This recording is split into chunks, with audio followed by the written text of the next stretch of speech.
On this episode of Weekend Shenanigans, we're pulling the transmission out of my daily driver, the 2003 Nissan Frontier. This procedure is going to be just about the same for all makes and models, assuming you have a manual transmission in your vehicle. So getting right into it, first step is to get your vehicle up in the air. For this, I'm using wheel ramps here. You can also use jack stands if you have them. If you're using Harbor Freight jack stands, make sure you've already written a will and kissed your loved ones goodbye, since you're going to begin underneath the vehicle for this. The second step is going to be to support the engine, because once the transmission is removed, the whole thing's going to try and drop right out of the vehicle, which you don't want. So here I'm looking for a good attachment point on the engine itself. So next we're going to head right on inside the vehicle and start disassembling all the parts of the transmission that stick up inside. Now you're going to want to unscrew your knob here. Don't have to be too gentle, but don't manhandle her too hard, might break something. And that should just unscrew right off, just like so. And set that guy somewhere safe. Now the center console on this vehicle pops right apart if you yank up on it in just the right way. And this will expose all the screws that hold the center console together and in the vehicle, which will have to be removed for this.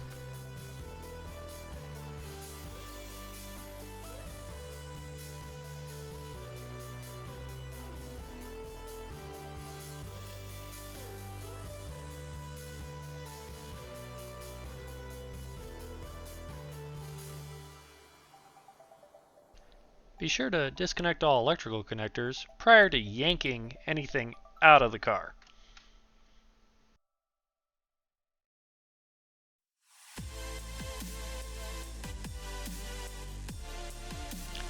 There's a lot of screws holding these things in, and you really don't want to forget one, so be sure to look around. Here, there's two screws hiding behind where the seats go in. There was also a screw on the passenger side, so I had to get that little bippy out. Now the whole thing just lifts right out, and again, you want to find a safe place to stick all these things. Oh, and don't forget electrical connectors.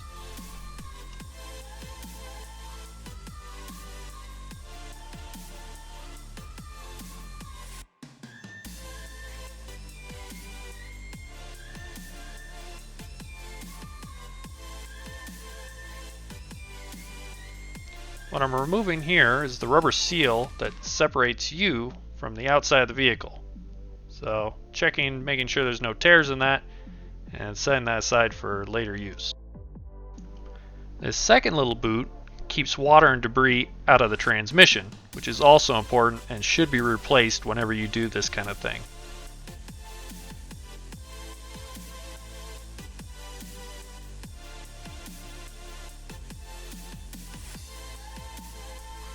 So this long pokey bit sticking out of the transmission is known as the shift lever, and we really can't have it sticking out of the transmission when we try and pull this whole thing out. So these things here are called snap ring pliers, and as you can see they're adjustable so that they can get outer and inner snap rings. And you use them just like so. Gotta insert them in the little holy bits, give them a squeeze. And if you're just careful enough, you can get out the snap ring without launching it into low Earth orbit. Ta-da! So we'll clean that off, set it aside for later use. And I just pull this guy right on out. No, it did not make a popping sound on its way out. Try and clean it off a little bit so I don't get grease and oil all over the semi-clean inside of my truck. And set that aside for later use as well.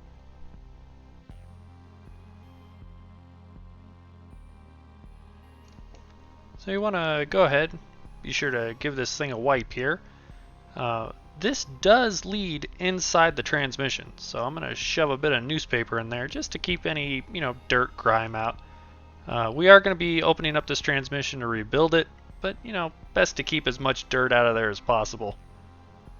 And with that ends the easy and enjoyable part of transmission removal. The next fun step on this journey of transmission removal is to drain all the oil out of the transmission. So for my transmission here, it's a 1/2-inch drive socket, except that it's a bolt, and you just get the wrench in there, and sure enough, mine is tighter than a nun here, so give it a bunch of grunts. Got a breaker bar on it. Oh, she's starting to give. You can see the whole chassis moving there. Give you an idea of how tight that thing was. As the Germans would say, it's guten tight, but it's given up.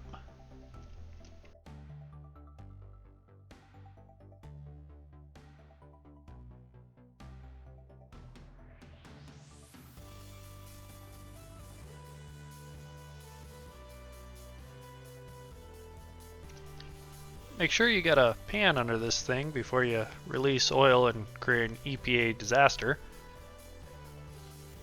And let that guy drain on out. Now, even though we're draining the oil here, when we pull the transmission out, as we tip it down, there will still be a certain amount of oil that's going to pour out the back end of the transmission.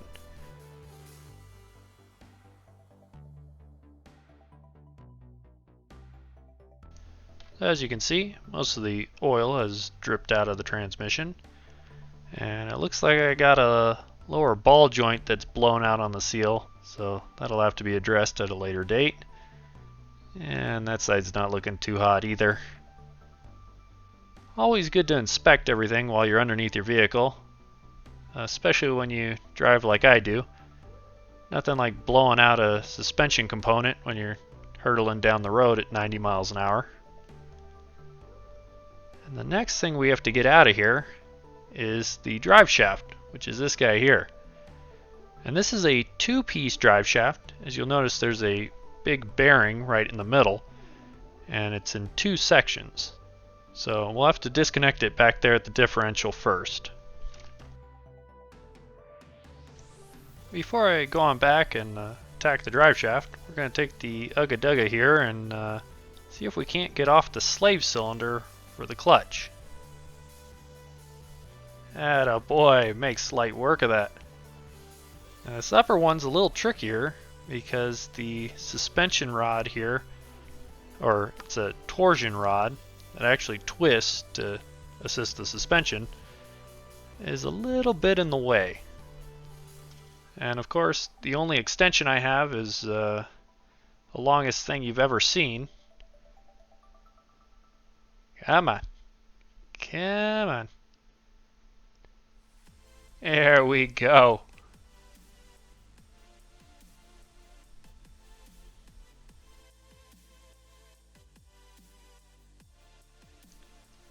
And we'll just go on ahead and tuck that guy up out of the way. So here we are at the differential. As you can see, there's 4 bolts holding on the drive shaft to the differential. Now the nice thing is the top part of the bolts are held, so you only have to get it to the nuts on the back. And because this is a 2-piece drive shaft, I'm also going to have to disconnect the drive shaft right here at the central bearing. That bearing isn't looking too hot. You can see the seal's kind of blown out on the bottom. And I'm going to have to remove the bearing first, which means removing this entire cross member as well. Now sometimes these nuts will be on here pretty tight, and you just need to get a little bit of persuasion in the form of a hammer. A percussive maintenance device is what it is. And just a couple of love taps and those nuts will break right free. Now the thing I'm pointing at there is the gas tank, and I'm mentioning how you do not want to hit the gas tank with the hammer.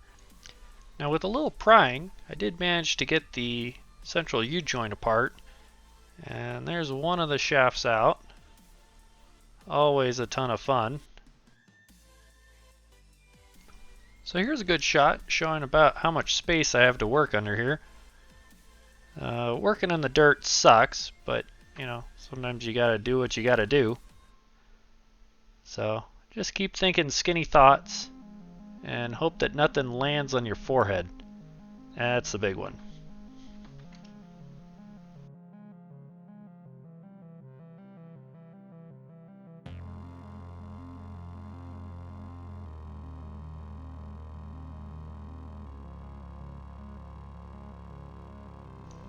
So right here, what I'm working real hard and fighting to get out is that cross member.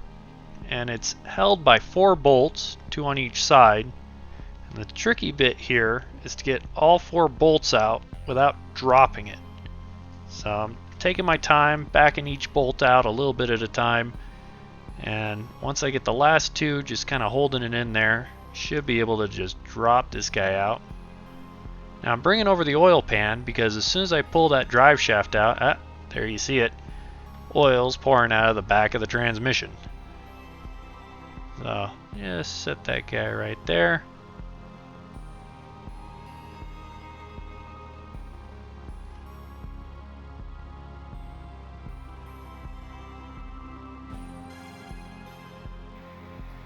Alrighty, here's the 2 drive shafts. Here's the rear. Still has the factory part number on it. You can see this joint is good. This joint here, it's a little stiffer. And if you look, grab these and pull, you can see the needle bearings. And this guy, the bearings don't look like they're bad, but they definitely need new grease. So I might just order, they sell new ones of these. I got a little Zerk fitting on them, so you could actually pump them full of grease. And that would actually be preferable. So I might order one of those. These are easy to take apart. You just squeeze these and then you knock them out. On the other end, damn pine needles. So this is the part that goes into the transmission. You can see it's got a little key on it, so that it only goes in one way. This joint looks like it's pretty good. And there is no joint here, there's just this guy, which mates to this guy. And I don't know if you can hear that, but that joint is bad. So the way to get to this, take this nut off, this guy comes off, and I'll replace this. So that's another part that needs to be ordered. See if I can get it. And you can tell the rubber's all just kind of, she's not looking too good on this. So now we're back up to the front of the transmission. You can see the bell housing there. And I just wanted to show that there's several electrical connectors that are actually on top of the transmission. There's one for the reverse. There's one for, I believe, first gear or neutral. So finally, after double checking that everything's been disconnected, you can see the chain there holding up the engine. It is now time to dance with the transmission as we wiggle this thing out of there. Now this guy has been stuck to the engine for the last 120,000 miles, and it's not going to come out without a little bit of finessing.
So after all that fighting, all that soireeing, you get to go ahead and grab your prize.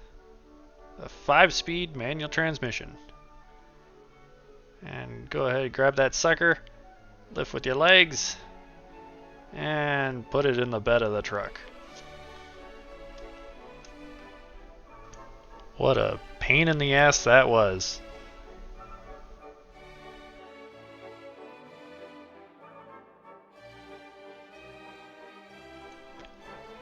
So the transmission's currently sitting in my garage in about 1,000,000 pieces. And if people are interested, I'll make a follow-up video showing the inner machinations of how one of these things works. There's not much to them. A lot of gears, a lot of oil, a couple of shifters, synchros, and 7 herbs and spices. But if people really want it, I'll make another video.